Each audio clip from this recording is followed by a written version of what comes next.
How are we today?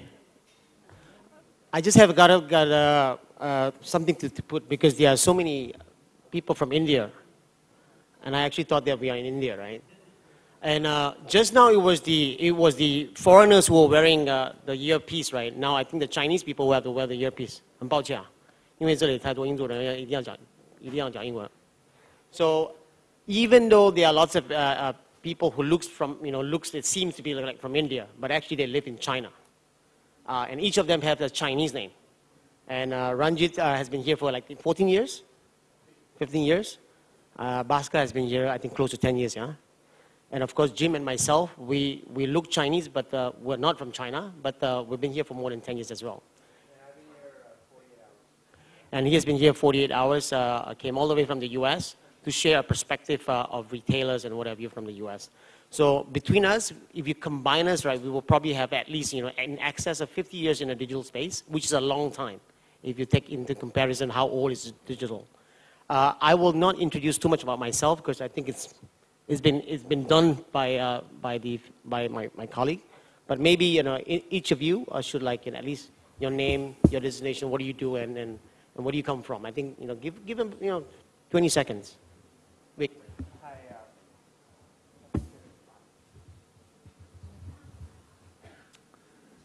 Ni hao. My name is Vic Kathuria. I work for the Oracle Marketing Cloud. I run the Global Strategic Agency Relationships team. Very excited to be here. We have lots of clients here and offices and teams on the ground in Shanghai, Guangzhou, and Beijing. So excited to be here and share our experiences with all of you. Hi, good morning, everyone. It looks like most people here are Chinese, so for the introduction, I'll use Chinese. 我叫 Jim. I am Jim Lerttanapaiboon. I'm from Thailand. This is my 7th year here. In China, I am Malee Coco CEO in China. Malee Coco is the only kind of 100% cocoa water imported from Thailand. It uses the highest quality cocoa, and it is a new choice for Chinese consumers. Hi, I'm Bhasker. I work with OMD. It's the biggest media agency in the world, and I'm based in Shanghai. My role in OMD is essentially to look after business intelligence, which is looking about all the data and all the planning frameworks overall and helping all the clients to make better decisions. Yeah.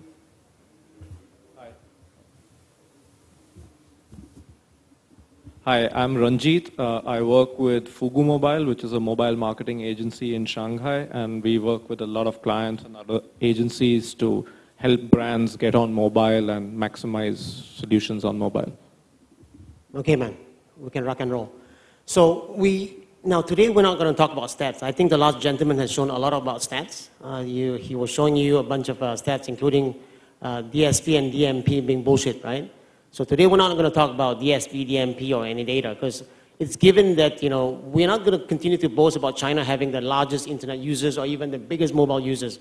Today we're going to talk about very basic stuff. Today we're going to go into the changing behavior. Yeah, the path to purchase from a consumer has changed so dramatically, and it's no longer like a linear where things was a lot easier when advertising company needs to just advertise and user will just come and buy.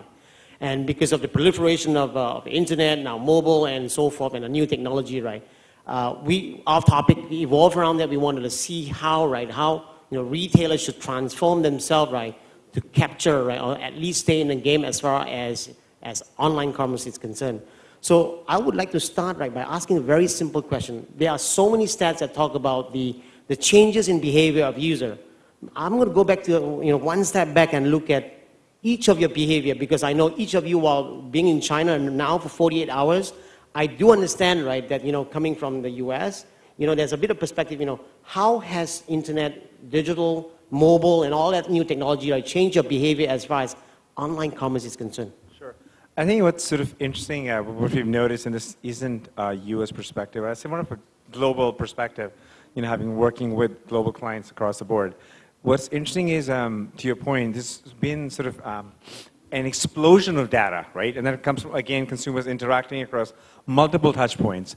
So as a traditional retailer, one of your biggest challenges is how do I make sense of data? Which means since think of it this way. There's a river of data flowing underneath you every day.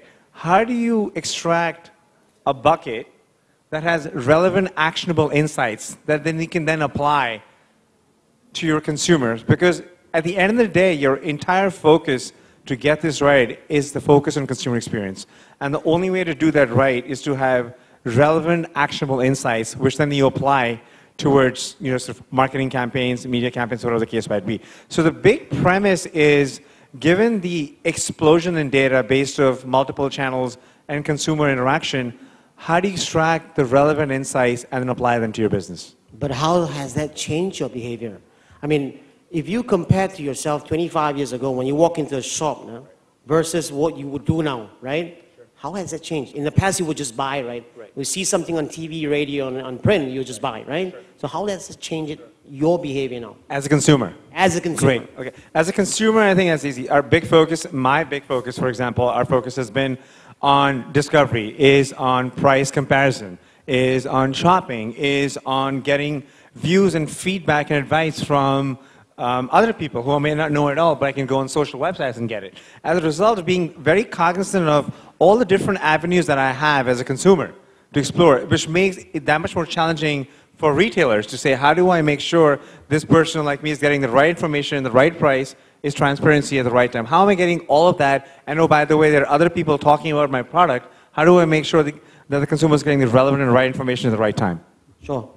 What about you, Jim? How has that changed you as far as in China, from China perspective? Especially now you're also, we're getting encroaching into WeChat and the social media. Mm-hmm. Right. So from a consumer's perspective, I view e-commerce and traditional retail to be very complementary as a consumer. For certain types of items and categories, I purchase strictly online. And these are products where the experiential component of the value proposition of these products are not as important to me as a consumer. But there are plenty of categories where the experiential, I need to feel, touch, smell, taste. In these types of categories, I still rely very much on traditional channels. Now, I think traditional channels and e-commerce are complementary in the sense that once they go through the discovery space, as he pointed out, when I make repeat purchases, then I will go through the process of price comparison and other things. But I think overall, I still value the experiential component of making purchases. And I think that applies for most consumers nowadays because I think when you talk about value proposition as a consumer, when you purchase something, you're not just getting that product. A lot of times there's a lot of service component related to the value proposition of such a product or service. So that's very important to keep in mind when I make my decisions as a consumer. Bhasker? I think the biggest difference in my life is essentially it's given me more time. And time, essentially, if you look at your weekend, let's say 5 years back, was planning a grocery purchase, queuing up in Carrefour, and wasting and getting frustrated with everything. But now, actually, my weekend is on my own. I use eHaotian or whichever site which I need to order. And I think that is essentially done, is that I actually use my time in the way I want to rather than something which I don't want to. The other thing which it has done is that the choice is unlimited now. And for a matter of time, you can actually order anything from Xinjiang to anywhere. So the choice is not limited by geography or where I live overall. And the other thing which I've seen is that it's also because the market is booming right now, there's a lot more discounts happening in that. So your mindset is actually changed from, because convenience is more convenient than going to a physical store, but your mindset, even though 5 yuan discount is not a big deal for any of us, it's still when you go to the site, your mindset becomes like, let me get the best deal type. So those are the essential things that because you have so much more time, not traveling, taking a taxi and carrying 15 kgs of stuff every weekend, your mindset is spending more time on digital. So it's a trade-off between actually you're spending more time on digital channels and doing things which you want, which is video or something, rather than standing in a queue waiting for people to do transactions. So for you, it's basically convenience. And time, and then that time you cannot buy time. So, sure. Yeah. And Ranjit? it's always bad to be at the end because you can say that because it's a combination of all these people. True. You have to think of what to say because they've already covered so much of it. But actually for me, it's been, I think as the way I understood your question is over the years in China, how my behavior has evolved when it comes to e-commerce or shopping online.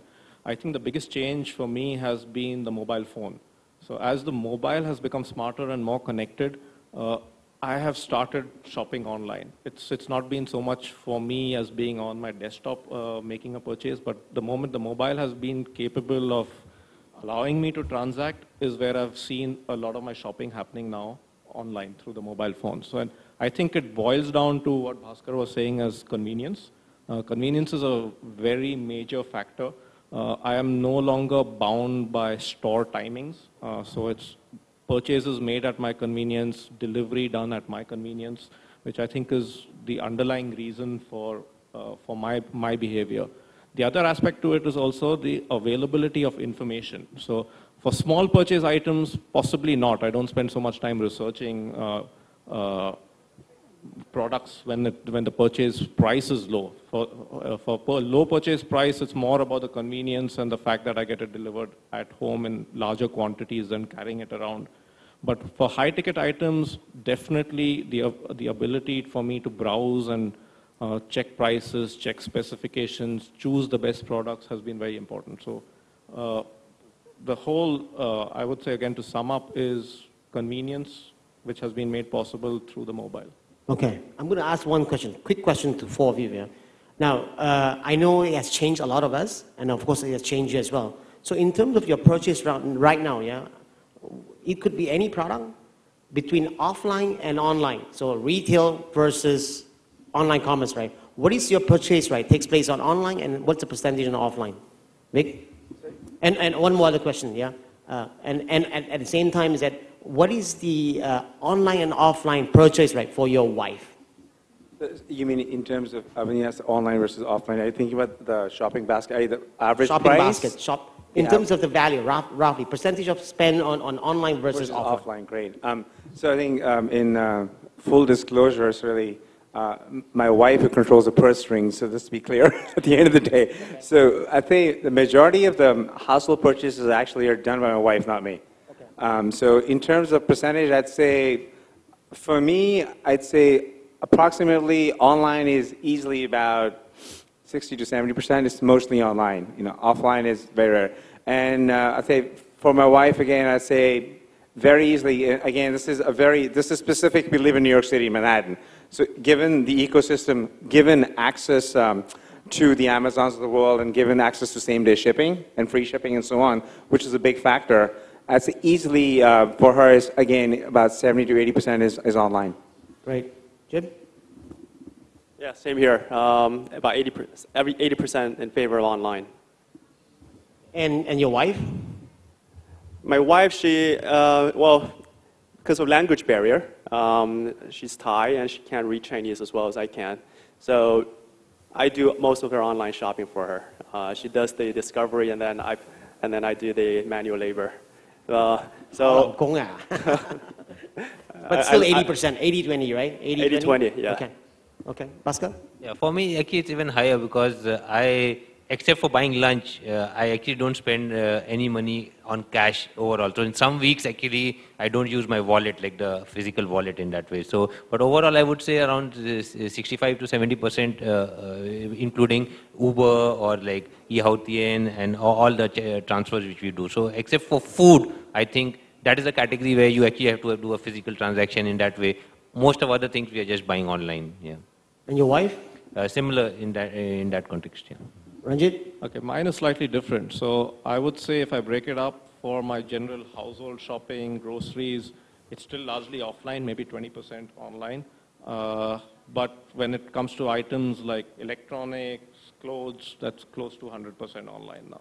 So on the average, right? Let's look at average. I know there are some products that you use. Average, it would probably still be about 40% online. Okay. So how many retailers are there here? How many retailers? How many retailers? 有就是这有哪些人是做自己开是零售店的 How many people? Not really. What about brands? How many brands are here? Brands. Okay. So lots of brands. Now, if you look at these stats, I'm not trying to, I know you probably have read a lot of stats, right? A lot of stats really point out, right, that, online commerce is very big. Right now, it's about slightly over 10% of total retail sales in China. And in 2020, right, expected to do about 20%. The growth is amazing. It's the same happening all over the globe, in the US, and also in Southeast Asia, and also in most Asian countries. There is a notion that there's a belief, right, that retail is at a dead end, right? Retail is dying, right? And the only way to go is actually online commerce. So that's the notion. Analysts has actually wrote about them. I want to get a feel, right? What is your take? Do you think retail is irrelevant? Is purely going on online commerce, or vice versa, or is it actually hitting omnichannel? What is your take on it?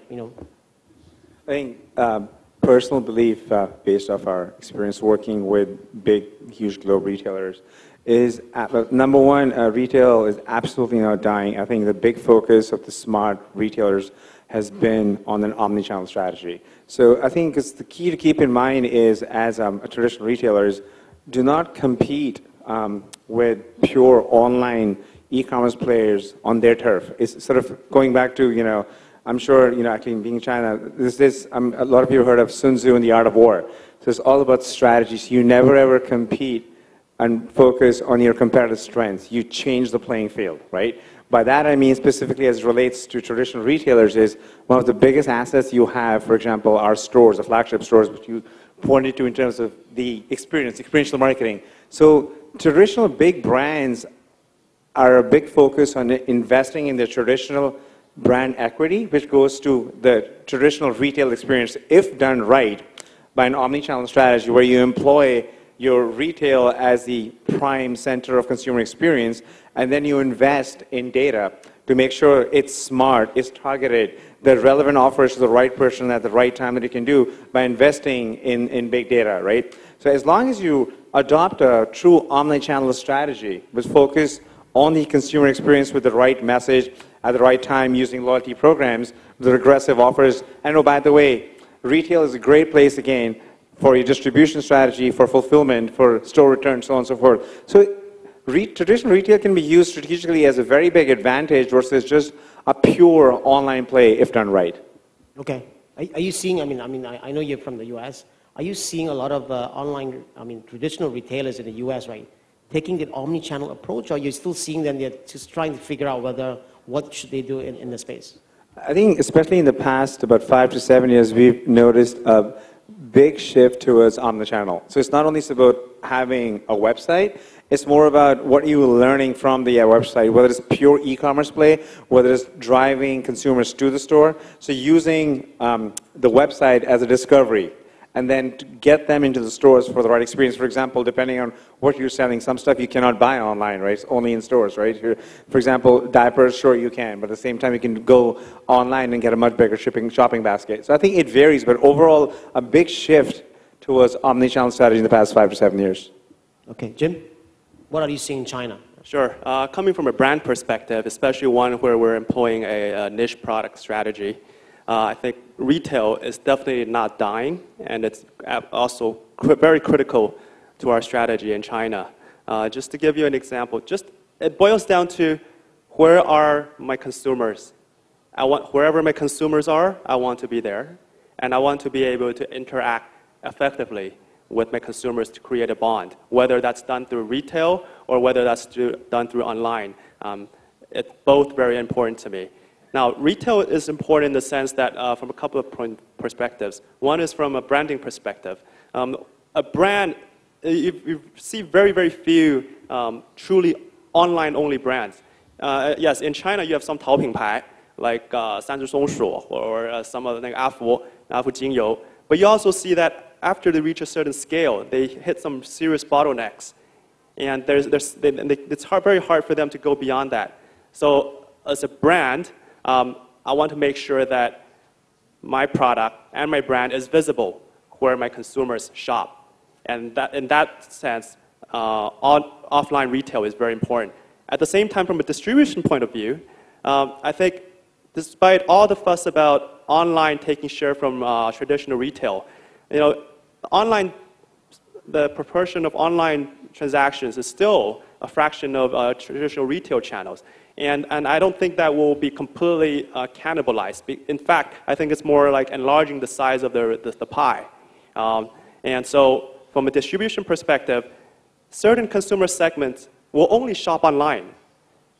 These guys, like, including people like, I think most of us, excluding Ranjit, who only spends about 40% of his basket online, but online, right? Most of us, the people who shop online, it doesn't matter what you do offline, we just won't go to the stores. But at the same time, there are certain demographics who only shop online. And this could be based on age, this could be based on a variety of factors. But for these segments, if you're not in retail, then you're not able to service these consumers. So at the end of the day, I think retail and online should go hand in hand, and this omni-channel strategy is very important. But the challenge is, as a brand, how do we execute that effectively? Because you can talk about omni-channel all you want, but at the end of the day, it comes down to executing it effectively so that you're reaching your consumers effectively. Bhasker? I think the critical thing to look at is that who is these channels for? And I think when we are actually all based in Shanghai and we have got the smartest phone in our pockets, it seems very easy for us to look at like everybody is doing online shopping. But I think what is going to happen is that still the internet penetration or the mobile penetration in China is still 60-65% itself. So there 35% of the people are actually just doing offline in that way. So that is a segment which we can't ignore. The other thing is also that if you look at the high value customer, which I guess everybody in this room is, they obviously will actually tend to convenience, they're short of time in that regard. But if you look at reach of e-commerce, say if you're in a far-flung place in Xinjiang somewhere, maybe those goods cannot reach you and you are still living in this old world overall. So that's one angle, that there are people who are not going to change ever, the laggards which are going to be there, which for them retail is also going to be important. But also what we are seeing is that there are a lot of people who, as people said, that experience is very important, and also convenience. For example, a fast food or impulse item, I cannot, if I want to have a Coke, I will go to a shop and buy it. So to me, this is actually very typical of what Ranjit is doing, that he's actually buying the big items online and the small items offline. And I think that is what is important, that if you are at a Suning or somebody like that who's selling like 2,000 worth of items, you'll obviously online becomes much more important because you're targeting a high value customer. But if you're actually having a ticket size of 5 kwai, 10 kwai, then it becomes very important. And therefore, as a marketer, you have to kind of segment not only on the basis of where your demographic is in that way, but also whether the propensity to actually buy online and then what channels you communicate. You know, there's one stat that I read. Yeah? The second tier and third tier city is growing a lot faster on e-commerce than the first tier, right? Taking that point from what you just mentioned, right, you know, the second and third tier, right, is slightly behind.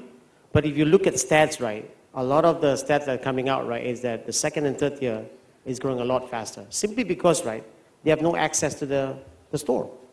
So the only way for them to access, now with mobile penetration, right, at 700 million, right, 700 million smartphones, right, it's a lot easier to access all the products that we were talking about, right, online, on mobile, versus going to the store. So at that point, right, having said that point, right, in that sense, right, in second, third tier, right, online plays a huge complement to retailers while waiting for the retailers, right, to gradually penetrating, right, into the smaller cities. That's my take, yeah. Ranjit? Yeah, so I think it's exactly what you're saying there is, see, as of now, by the numbers, online is still extremely small. It's about 14-15% of all shopping which is happening, expected to grow to 20%. So obviously, retail is always going to be there. It's not about competition. It's more about a symbiotic relationship. And I think the point which you mentioned about distribution is very, very important. As a brand, I may be available through my offline distribution channels and maybe 30-40% of the market if I'm a really good, strong brand.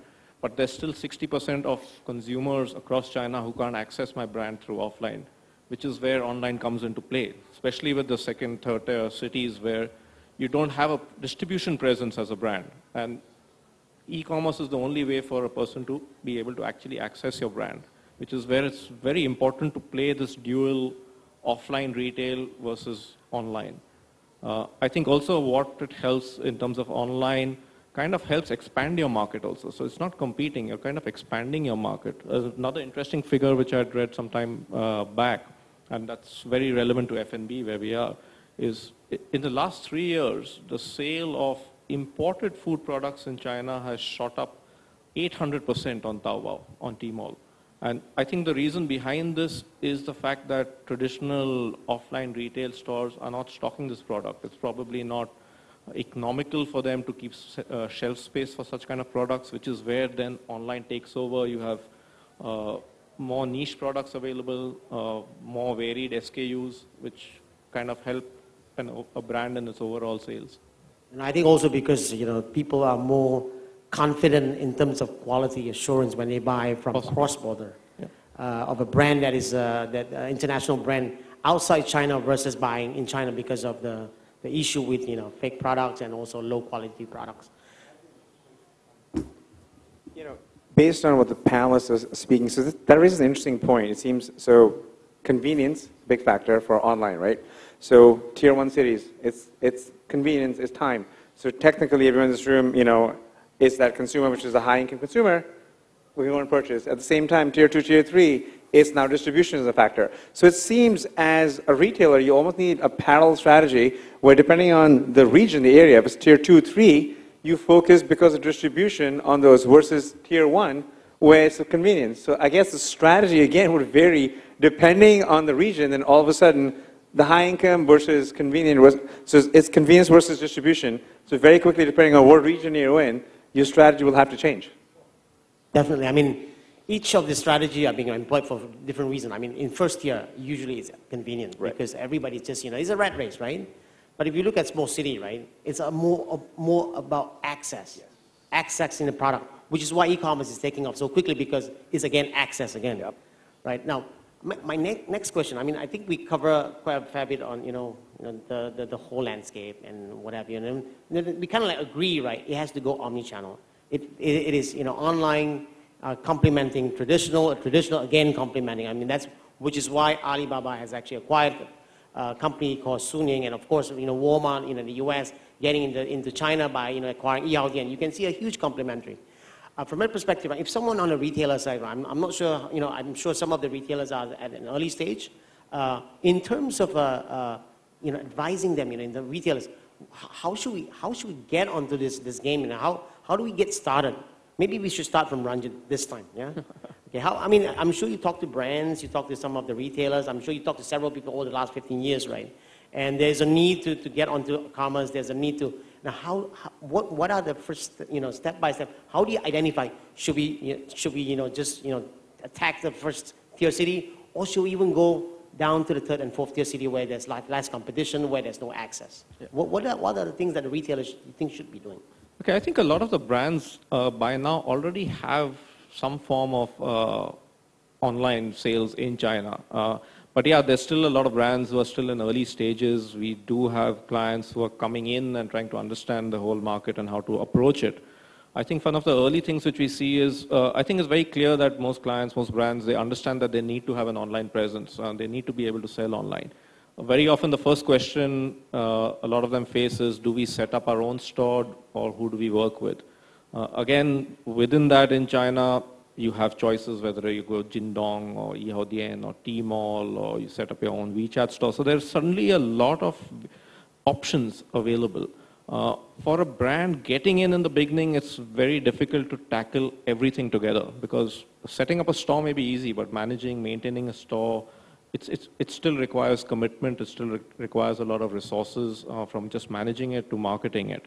So I think that the first stage with clients coming in is you got to understand what is your longer term perspective. Are you happier initially working together with an established player like Tmall who guarantees you eyeballs and in the short run definitely your sales are up? With certain brands, the brand experience component is very important to them, which is where they find lacking in a lot of the available online platforms.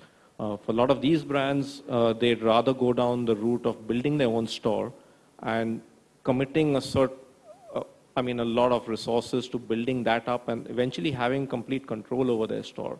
So it depends on the category. It depends also on the brand within that category, but I think as first steps getting in, what we talk with brands is do not dive in and spread yourself too thin across all platforms, across all types of online stores available, but test the waters, understand how it works, and then take a more informed decision on what you want to do. Right.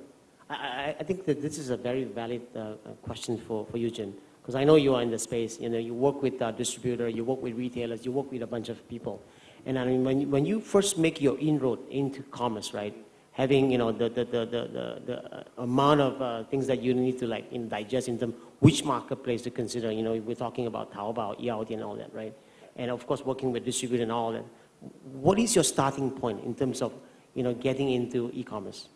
Sure. I think I'm a big believer in distribution of labor, getting the right people to do the right things. When we talk about, to Alvin's previous question, whether retailers should dive into e-commerce, et cetera, I think one has to take a step back and think about, everybody should think about what's your competitive advantage? What are you better at doing than anybody else? And I think a lot of things related to e-commerce and retail, at the end of the day, it comes down to your corporate DNA. It's very hard for a company, no matter how big or great you are, to be good to excel at everything. If you're very strong in traditional retail, what makes you good in traditional retail would probably be what makes you awful in e-commerce, and vice versa. So each company, before they think about their e-commerce strategy and how to tackle or embrace e-commerce, they should think about whether they are the right people to do that job. If they're not, then find a partner who can do it better than you can. It's about sharing, enlarging the pie by partnering with other parties rather than trying to keep everything to yourself.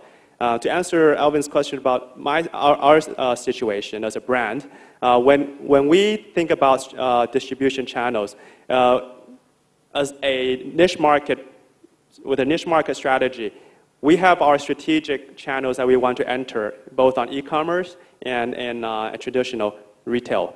For e-com, but however, there is no channel where I feel like I have to enter at all costs. It's a very practical issue. We have finite resources, and so the way we invest, we're very ROI driven. So I look for partners, distribution partners, who are able to do a better job than I can in any channel, regardless of whether it's online or offline. And so only in very few instances do I directly manage a key account, a retailer key account personally, because the management issues and the expertise and the relationships, I think all these are things that take a lot of time and a lot of investment to cultivate. And as a brand, for us to really get a major presence in China, it's more efficient for us to work with partners in different channels. What about in terms of, I mean, there are few marketplaces, very entrenched marketplaces like Taobao, Tianma, and all that, right? In terms of now the consideration for retailers, right? When you dive into that, do you what are your considerations of whether you want to promote your own site, whether you want to work with Tianma, or whether you want work with one of the marketplaces? What are your considerations? Or work with all of them? So the answer to that question goes back to what I mentioned earlier about differentiation of labor. I don't even think about opening my own store. I don't want to operate a store because I'm not a retail expert. I'm a brand. We're very strong in product. We're very strong in brand management, but retail is not what we do.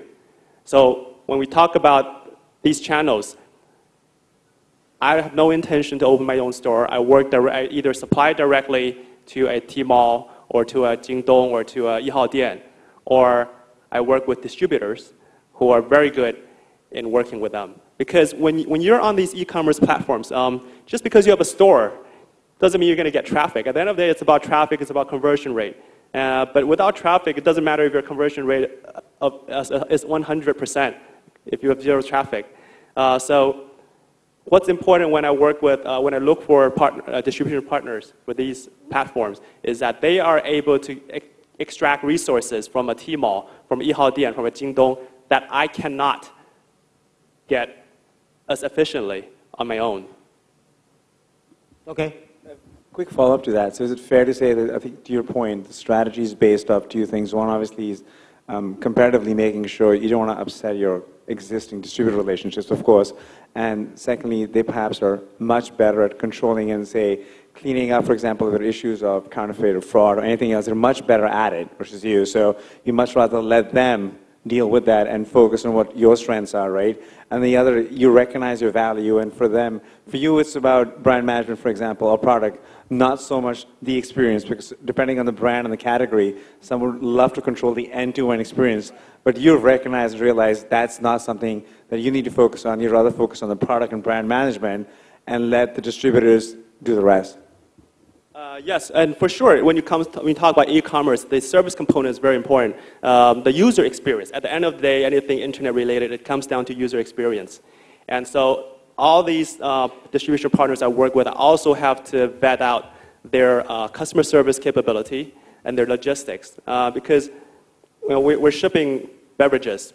If a product arrives in the consumer's hands with a destroyed package, it doesn't matter, it's not a matter of simply monetary compensation, but their first impression of our brand would be of a destroyed package. And that may kill their affinity to our brand from step one.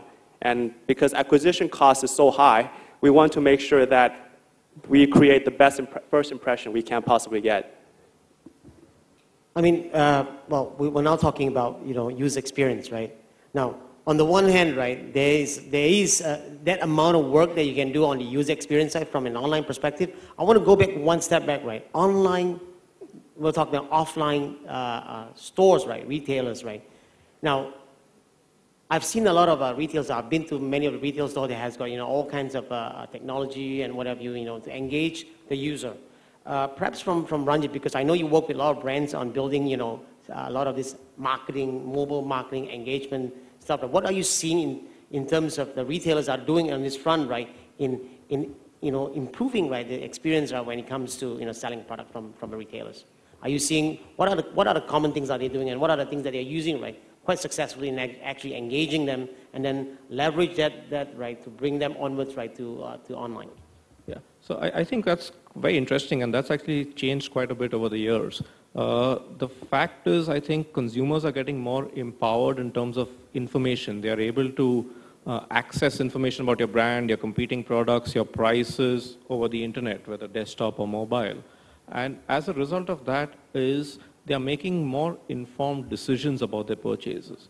Now, what happens with that is they are expecting a better experience from a brand as part of their purchase decision. So it's very often a consumer comes to a store not to make a purchase, but to actually see the product, to experience the product, and possibly make that purchase online. But the fact is, I think at the retail level, brands are understanding that they have to make this experience better. So at retail level, we are seeing a lot of digital implementations, ways to entice consumers to spend more time actually checking out their product, give them a better experience in store, and then, of course, drive them to sales. I think it's getting very important for brands is the whole focus on drive to sale. Now, that drive to sale may be online or maybe converting them on the spot through some kind of offer where they make the purchase at store itself. But I think from a brand perspective, it really does not matter as much which channel the user uses to buy the product as long as he buys the product. But the important thing is the experience for that consumer when he is in that decision funnel. And that is what brands are kind of working on now in store, of how to make that better. So. Okay. But I mean, I know that you've done quite a fair bit of mobile marketing. Is there a real case that you can share, right, in terms of the experience that has been delivered to the user actually right improve sales, or in some way right convert into sales, be it on the spot or even after the engagement? I think one example which I can use here is people who live in Shanghai would probably be more familiar with this health food chain called Waga's. And they've launched a loyalty program. It's been running fairly successfully for the last 1 year. But essentially what this does is gets people into the store. It rewards them for their purchases, whether it's done through an Alibaba Alipay or whether it's done offline.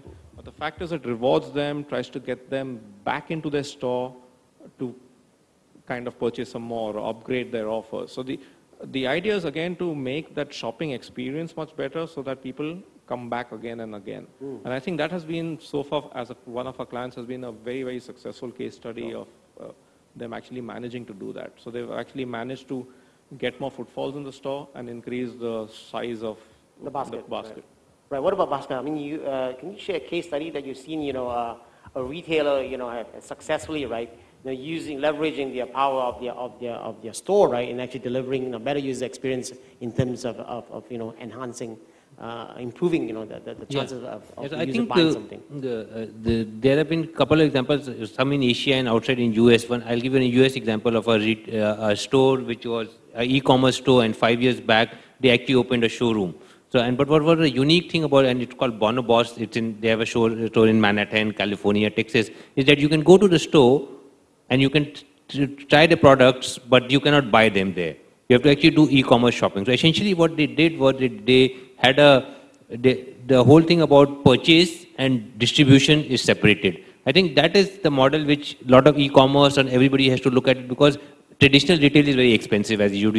You need warehousing, you need distribution, you need a lot of salespeople and stocking, and a lot of prime real estate you want. So that's what they did, and they have a lot of success in terms of consumers are used to now coming and actually trying the product and then order online and go back. And in fact, if you look at this is kind of behavior which we exhibit, that sometimes when I go to a shop, I look at a product, I don't find the size, and I go to eHautian or some other site and order it. So they are actually tapping into the experience part as well as the online part.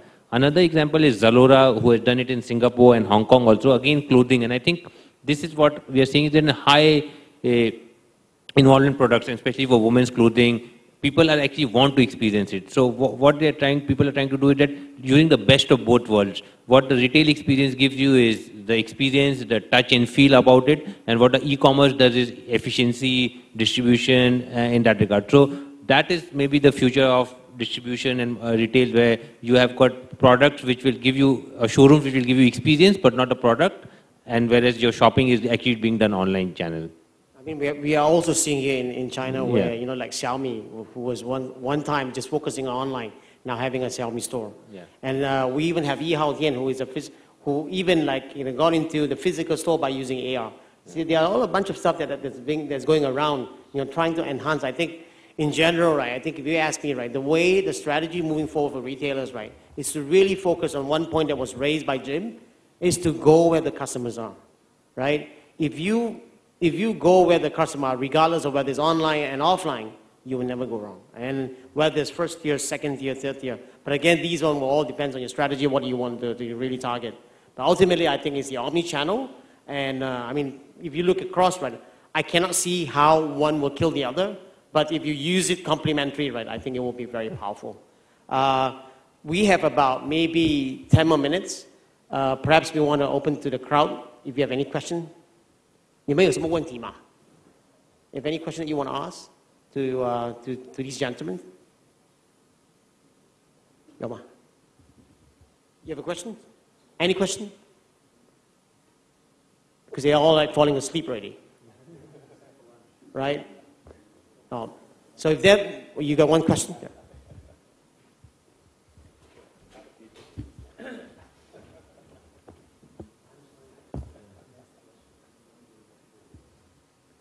Hi. My question is, yesterday during the presentations, I can't remember who it was, but one of the speakers said that the millennials really enjoy going to the mall as a social experience. How does that behavior fit with this discussion about retail versus online? Because there's still this sort of community getting together experience that you can't replicate exactly online. I can take a stab at that. So I think if you look at the traditional retail landscape, the big box stores, they're all suffering big time. So you look at the hypermarts, department stores, they're all doing pretty terribly. But then if you look at channels such as convenience stores and shopping malls, they are aligned with the changing lifestyle behavior of consumers. And they're experiencing very good growth. For example, convenience stores, they're experiencing 7% growth, which is tremendous. And so when you talk about the lifestyle aspect, traditional retail fits into that perfectly because China is a society. The Chinese society values family, places a tremendous amount of value on family and togetherness. So if you have a venue, you provide a setting where you can engage with family members and with friends in a very social environment, then you're delivering value to the consumer. And so if you're delivering value to the consumer, then you're more likely to succeed than not.